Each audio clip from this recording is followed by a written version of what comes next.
This is Ashleah Burkeen, as I like to say her last name, as I mentioned before. And I also mentioned she loves animals. And I always love the photos of her with the chicken on the top of her head. I don't quite understand that, but it is a beautiful tribute to her animals.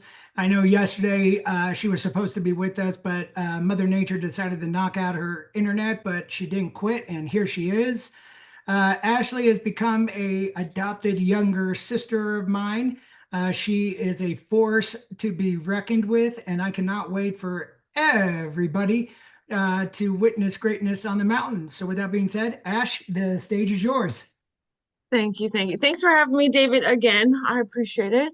For those of you that have not been here for the other summits, this is really a selfish opportunity for me because David invited me to speak at the summit, forces me to grieve and mourn appropriately. And it makes me think and reflect about all the loss that I have had. And also, for those of you that don't know, just short version, I lost my bio dad 4 days before Christmas in 2022. I lost my grandma that was right. We were besties. 4 days after my birthday in 2023. My favorite sister-in-law 2 weeks after that. And then this past year, I lost my stepdad who raised me the day after Easter, and then my mother-in-law just passed a few days before Thanksgiving. This year. So holidays for me have been a little bit different the last few years. I kind of did take the sparkle out of my holiday cheers, if I'm being totally honest, because it becomes like, what's the point, right? You're focused on other things. And so, like, right now, I was just telling my husband, we don't have our Christmas tree up yet. Why is that? I don't know, but I'm gonna work on it. So I had something planned for this. And then, of course, I always go rogue because I don't know if you guys have ever been in church when the pastor's preaching and like, you almost like, is this for me specifically? Like, who told you? Like, did you have a direct line in with God? And he was like, hey, she needs this, right? And so that has happened to me. So what I prepared and what I'm going to talk about is going to be totally different. And I'm going to tell you just a story and a little bit more about my family, like I always do. So not only have I had to mourn and do compound grief along with my husband and my kids, right? So we've been going through that for the past few years.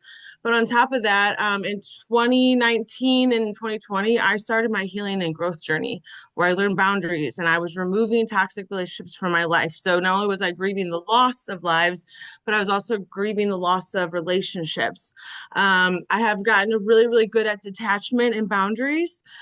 So I'm okay. That I will say that that was more comforting, but you're still grieving at the same time, right? And some of those significant relationships I was grieving are directly tied to loved ones I had lost. So, a few, well, actually, last weekend, we have this family function, right? And as dysfunctional as my family relationships are, my mom's side of the family are the greatest humans, the most feral, unhinged. I love and obsessed with them, and there's 1,000 of them. Okay. My mom was a kid of seven, and I always say that our family tree is like a weeping willow, where the branches have 1,000 leaves because we, I guess, get cold in the winter. I don't know, but the babies come in threes in my family and we just expand. Okay. And because my mom was a kid of seven, one of the traditions, because for me, traditions carry memories.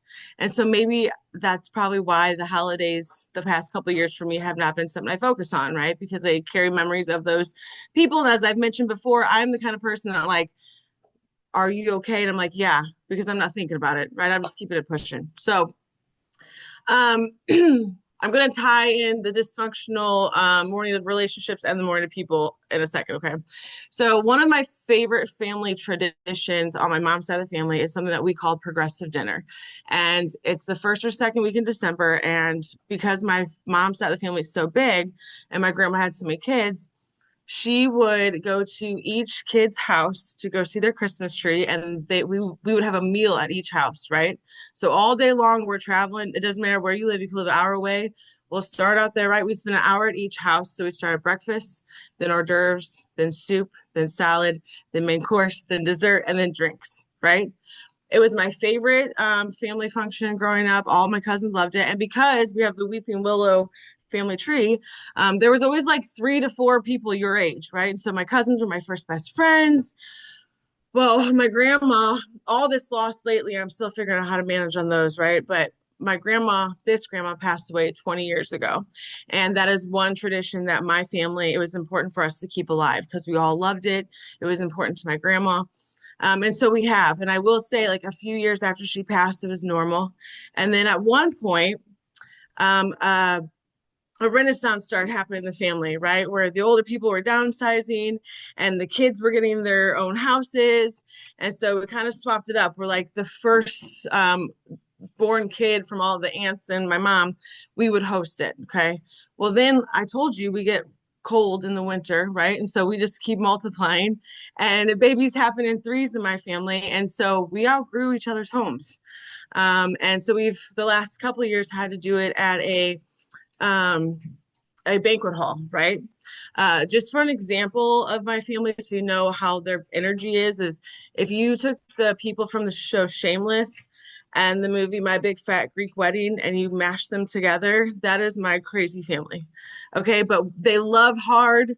They talk crap harder, right? Like we talk smack for sport, which is probably why I love Michael Faber so much, because he gets me, right? So I will say along the way, we've had to pivot that family function. And of course, the elders and everybody gets upset because we're not traveling to houses anymore. And it's more like a potluck. And there's all these complaints and stuff. But my oldest first cousin is 55 and my youngest first cousin is 25. Right. And so my second cousin, my oldest second cousin is 24. So we just have layers and layers of cousins everywhere. Okay. Because I have boundaries and detachment perfected. A few years ago, I set a boundary with my little sister and I went no contact with her. And I know some of the people on the call know this, but not a lot of people, I don't talk about this. It was probably the hardest boundary I ever had to make. It was the hardest detachment I've ever had to do.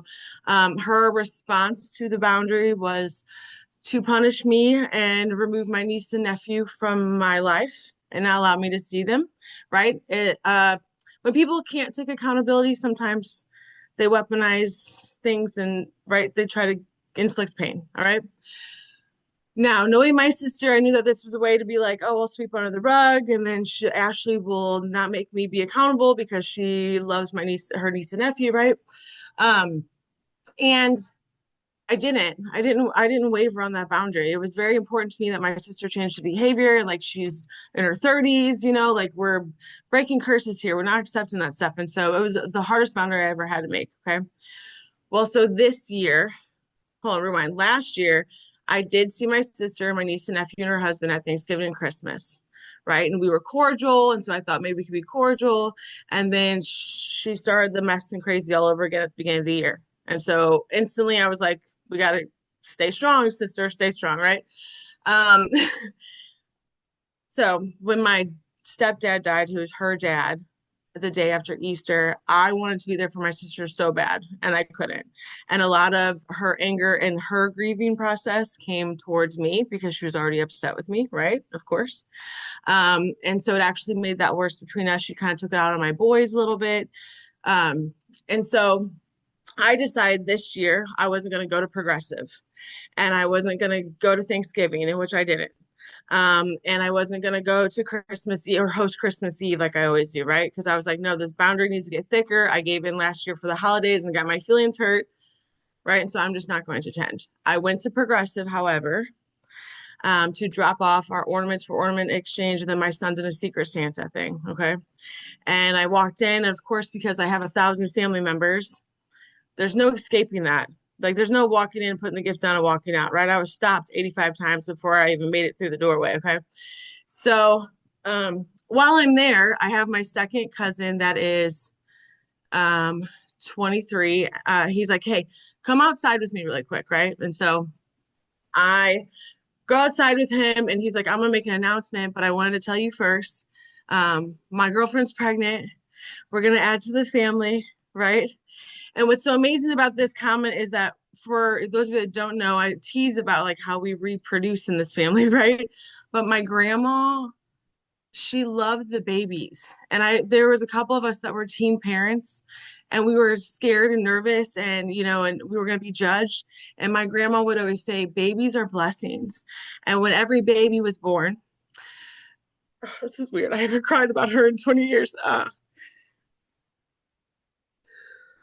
When every baby was born, my grandma would come to the hospital and she would make an Afghan, right, crocheted blanket, and she would sing to them, "You are my sunshine." And so my cousin was telling me that his girlfriend's family is not really happy about it, right? And I said, "Oh, Anthony, it's gonna be okay. Like, bring the baby here, have her come here, have her feel this love. Grandma will be so happy, right?" And in that moment, that's when God was like, "Girl, this is what hope for the holiday is, right? You've changed this tradition that gives you memories. You're having conflict, but you may even not even be in the same arena. You may be in one house or one spot instead of multiple houses, but the babies are still being born and the love is still here and the excitement's still here and the individual relationships between all 5,000 of us are still here and they're still important, right? So things are so different and memories have changed in the tradition, but this family is still like doing the family thing. And I know my grandma was probably sitting there being like, okay, you guys are being too loud. There's too many of us. We need to separate, right?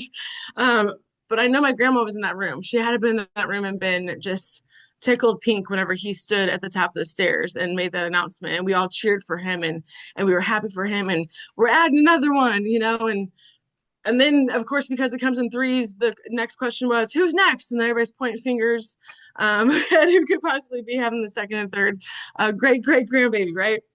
With that, when I was there, of course, my sister and her husband were there, and my niece and nephew. My niece and nephew love and adore me. Okay. And they were so happy to see me. So, of course, I got to see them, give them hugs and kisses and stuff. And I will say, I'm big on chosen family because I have such a crazy family dynamic, right? And at our Unbound event, I got really close with Lauren and Sierra and a couple of the other girls. And the Unleash You family, David, like he called me his sister. He's my brother, right? And I hold those relationships really, really close because I do feel that family is chosen sometimes, right? And I don't know if you guys know Martha or if you've heard her speak today, but she's a powerhouse, right? What's so funny about this is my mom keeps me up to date about my niece. Well, my niece is exactly like me. She likes dinosaurs. She's a little tomboy. She's into rocks, right? Like she's this little weird girl. And my sister's like the pretty Barbie doll, right? And so somehow my niece reminds my sister of me every single day. And Martha had told me recently, she said, when you pray for your niece and nephew, every time you pray for your niece and nephew, they speak your name and they keep you at the top of mind for your sister. And so when Progressive said hello to them, whatever, left Monday this week, I got a text message from my sister.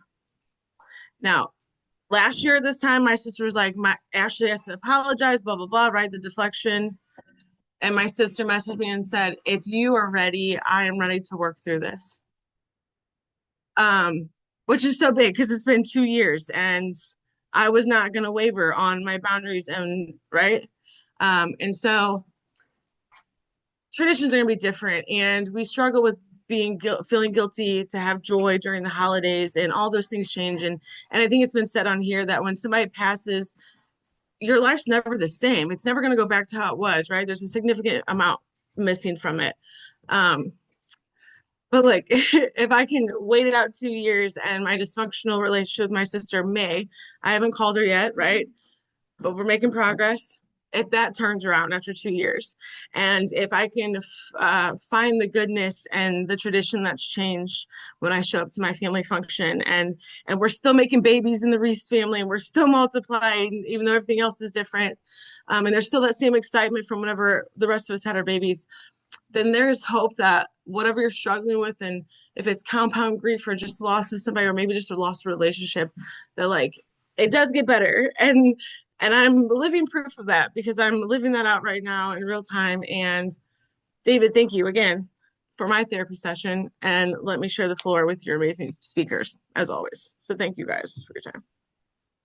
Ash, you are very welcome. And every time you come, you always share something new. And, I'm glad and honored that you can share your heart with all of us and open up about this side, because carrying grief by yourself, and yeah, I know you're not by yourself at home with your husband and your kids, but when it's close and deep to your heart like that, it's hard when you're living in it. And when you can open up to it with those around you that understand it and feel it and can love on you and support you through it, um, it's a little bit easier. It doesn't mean that we get over it. We just learn how to live with it. It doesn't mean that we move on from it. We just learn how to take it one step at a time, how we move one step forward. So it's always an honor to have you on the summit with us. And, I typically will not take no for an answer, because anybody that tells me no, I can be an annoying big brother or I can be an annoying little brother. So, it's an honor and it's a privilege to have you with us